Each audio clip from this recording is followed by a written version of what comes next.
సమాధానము చెప్పనా సత్యమైన సంతోషం చెప్పనా సత్యమైన సంతోషం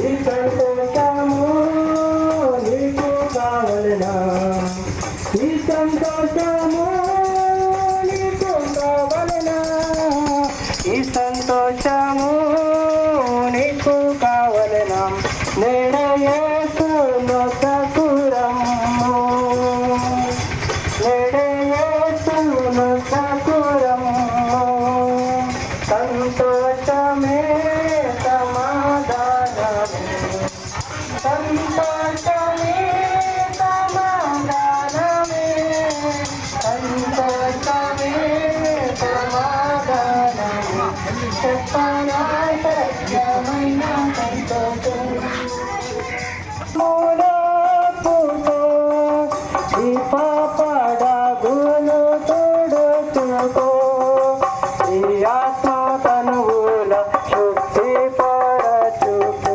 ఈ ఆత్మ తనువుల శుద్ధి పరచుకో సత్యములో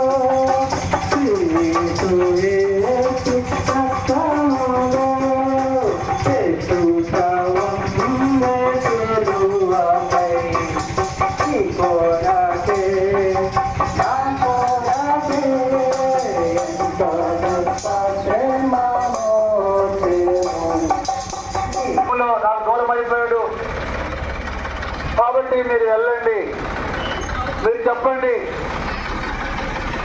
మానవుని జీవితం చాలా అల్పమైనది, మానవుడు ఈ లోకము శాస్త్రము కాదు, ఈ లోకము నడన గతించిపోతుంది, లోకమంతా భయంకరమైన పాపాలతో నిండిపోయింది. నిన్న మొన్న పాపను చదివాం మనం. 4వ తరగతి చదువుకున్న అమ్మాయికి 6వ తరగతి చదువుకున్న పిల్లలు పాడు చేసి చంపేసి నదిలో పడేశారంటే లోకం ఎంత భయంకరంగా ఉందో ఒకసారి మనం ఆలోచించుకోవచ్చు. దేవుడు మానవుడిని ప్రేమించి మానవుడి కొరకే పరలోక రాజ్యం సిద్ధపరిచాడు. ఆ బంగారు వీధుల్లో ఈ లోకం విడిచిపెడుతున్న దగ్గరికి వస్తాడు, నా కొడుకు నా కూతురు నాతో కలిసి ఉంటారు 20 ఏళ్ళు అని ఆ బంగారు వీధులు మీ కొరకే సిద్ధపరిచితే మానవుడు వెళ్ళకూడని స్థలానికి వెళ్తున్నాడు. అదే యమగుండము, అగ్నిగుండము. అవి అగ్ని ఆడము పొడుగు కావదు. కారణం ఏంటి అంటే మానవుడు పాపం చేయడం ద్వారా పాపానికి వచ్చే జీతము మరణము. ఆ మరణమే నిత్య నరకము. 20 రాజ్యంలో కావాల్సిందే. 2 విషయాలు చెప్పి మేము వెళ్ళిపోతాం.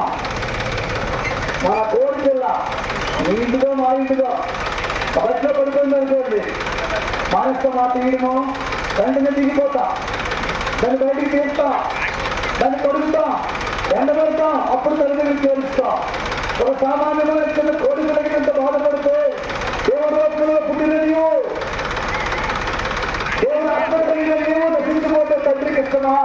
ఏ తండ్రికి ఏమి ఇష్టమా? తన పిల్లలు కేవలం అగ్నిలో తిరిగిపోతుంటే ఏ తండ్రి చూడగలడు? కాబట్టి యేసయ్య వారు నిన్ను నన్ను చూసి అయ్యో నా పిల్లలు రాకూడని స్థలానికి ఎలగొండ స్థలానికి వెళ్ళిపోతున్నారు, నా దగ్గర రావాలని ఆశ కలిగిన వాడై ఈ లోకాన్ని ప్రేమించాడు. ఎందుకు ప్రేమించాడంటే పాపంతో నిండిపోయిన మానవుడిని ఆ పాప క్షమాపణ కలిగి పాపాలు క్షమించి వేసి తన దగ్గర చేర్చుకోవాలని తన ప్రియకుమారుడు యేసు ప్రభువుని భూలోకానికి పంపించాడు. ఎందుకంటే యేసు ప్రభువులో పాపము లేదు, ఆయన శరీరంలో పాపము లేదు, ఆయన శరీరంలో పాపము లేదు. దేవుని కలవలసినలో నీ కొరకు నా కొరకు బలైపోయాడు పాపము లేకుండా. తిరిగి లేచాడు, అనేక మంది కనబడ్డాడు, పరలోకం వెళ్ళాడు, ఒకవేళ ఈ లోకానికి రాబోతున్నాడు నీ కొరకు నా కొరకు. కాబట్టి తనతో కలిసి మనందరము కూడా ఆ పరలోక రాజ్యం చేరాలి అంటే ఈ భూలోకంలో ఉండగానే మానవుడు పాప క్షమాపణ పొందాలా. ఎలా పాప క్షమాపణ పొందగలుగుతాం? ఒకసారి ఆలోచించుకోండి. ఏ మానవుడు కూడా పాపాన్ని తీసుకోలేకపోతున్నాడు. ఎందుకంటే మానవుడు ఘోరమైన హృదయాన్ని కలిగి ఉన్నాడు. కాబట్టి పాపాలు క్షమించడం ఒక యేసు ప్రభు వారికి అధికారం కలదు కాబట్టి అది భూలోకానికి వచ్చి మానవులందరికీ ఒకే కలవలసిన పోరాటమైన మరణాన్ని ఆ భూలోకానికి ఆకాశానికి మధ్యలో 6 గంటల సేపు ఎలాంటియబడ్డ ఎవరి కొరకు ఆ కొరకు నీ కొరకే మన ప్రజలను మనము మనందరము మోక్షంలోకి వెళ్ళాలి, వైకుంఠంలోకి వెళ్ళాలి. ఏ మనిషి కూడా తిరుగుడానికి వెళ్ళకూడదు, పాతాళానికి వెళ్ళకూడదు. కాబట్టి అది మధ్యవర్తిగా ఈ లోకానికి వచ్చి అతిథిని చర్చని కొరకే నీ కొరకు నా కొరకు కలవలసిన వదిలిపోయాడు. ఆయన రక్షణతో ఆ యొక్క కలవరి సిలువలో మానవునికి పాప క్షమాపణ, మానవుని యొక్క విముక్తి, విమోచన, విడుదల. మేమందరము మీకంటే మంచివాడు కాదు, ఈశ్వరుడు నమ్ముకున్నాం. నేను ఘోరాధికారమైన పాపం వచ్చింది, భయంకరమైన పాపాలు చేశాను, ఎన్నో ఘోరాధికారమైన జీవితాలు ఆత్మీయతలో నేను కన్నెలుగా జాయిన్ అయ్యాను, కేంద్రగా అయ్యాను. కానీ ఎన్నో పాపాలు ఈశ్వరుడు నమ్ముకున్నాను. నా కుటుంబంలో మార్చలేకపోయింది, ఎవరు మార్చలేకపోయారు. నా రాముడు నా యొక్క చదువు పాప జీవితాన్ని ఎవరు తీసుకెళ్ళలేకపోయారు. ఈశ్వరుడు దర్శించాడు, నా కుమారుడా నువ్వు పాపంలో ఉండి చనిపోతే ఇదే